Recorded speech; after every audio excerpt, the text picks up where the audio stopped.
We're outside the Hallowed Haunting Grounds at 4343 Babcock Boulevard in Studio City. I think that sound effect is new this year. This has been going on for 33 years, ever since the owner of the house, or the person who lives here, Gary Korb, went to the Haunted Mansion at Disneyland and was inspired. He started setting up tombstones in his front yard with the help of his parents. He was just 10 years old then. Now, since then, he's built it up each year, homemade props, fabricating special effects. It's 33 years later, and this is the final manifestation, so we're here to record it on video. Oh, what's that? That was so cute. Out of the grave.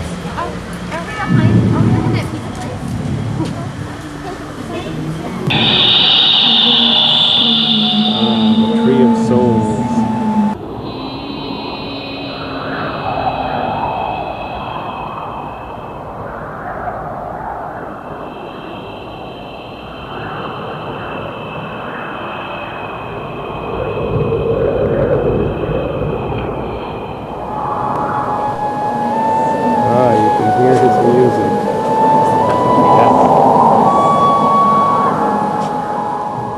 You have to admire the detailing on these columns outside here, the moss.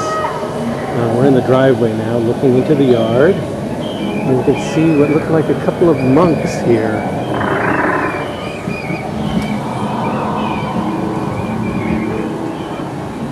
This is it's like a little sundial with a gargoyle, his wings forming the dial. And you can see some of the blinking eyes in the darkness behind him.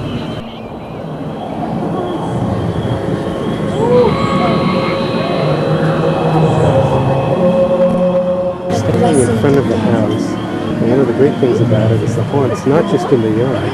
You can look in the windows and see these spooky things going on here. This hallowed evening, appear within these.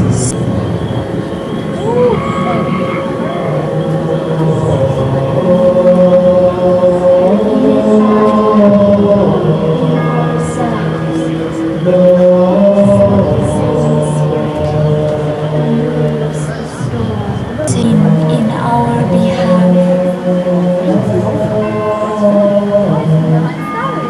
reveal our God in nature dwelling.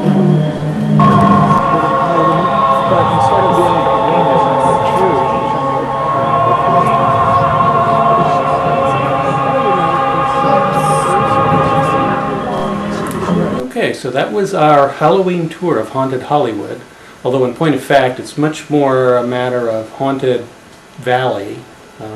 For some reason, the San Fernando Valley seems to be loaded with these yard haunts. There are a few elsewhere in LA. I know of a couple in Torrance that I've never been to. But for some reason, the valley is full of them, and I have no idea why. And in particular, Studio City seems to be a real nexus of activity. Maybe that's because the Hallowed Haunting Grounds has been going there for 30 years, and it's inspired other people in the neighborhood to try to catch up. What have we learned from all of this? I think I would say that the proliferation of the yard haunts points to an absence of art in our daily lives. And by that I mean we've been conditioned to think that art is something that a handful of elite people do. They're given millions of dollars to make movies and plays and write books, and the rest of us just sit around and read them and watch them and think, well, I could have done better. But the problem is, even if you do better, you're not likely to get an audience. But Halloween is the one night of the year when you get an audience without having promotional budget to get people to come to see what you're doing. So I think people take advantage of that, and it's an opportunity for them to express themselves in an artistic way. I remember being a child and seeing a TV program in which a minister was railing against Halloween, saying Christians shouldn't participate in it because it celebrates black magic and the devil and Satanism. And I really don't think that's true. It's a very friendly season, a very neighborly season. It's a time of year, a single day of the year, in which you can have a good time for free in Los Angeles. There's more than enough to do. You can run around to all these houses. You can make up lists and go to specific ones, or just drive around and find them haphazardly, relying on luck to lead you to some good ones. and people enjoy it. They're friendly. They're giving something to you for free, not just candy, but they're taking days, weeks, or months to prepare for this.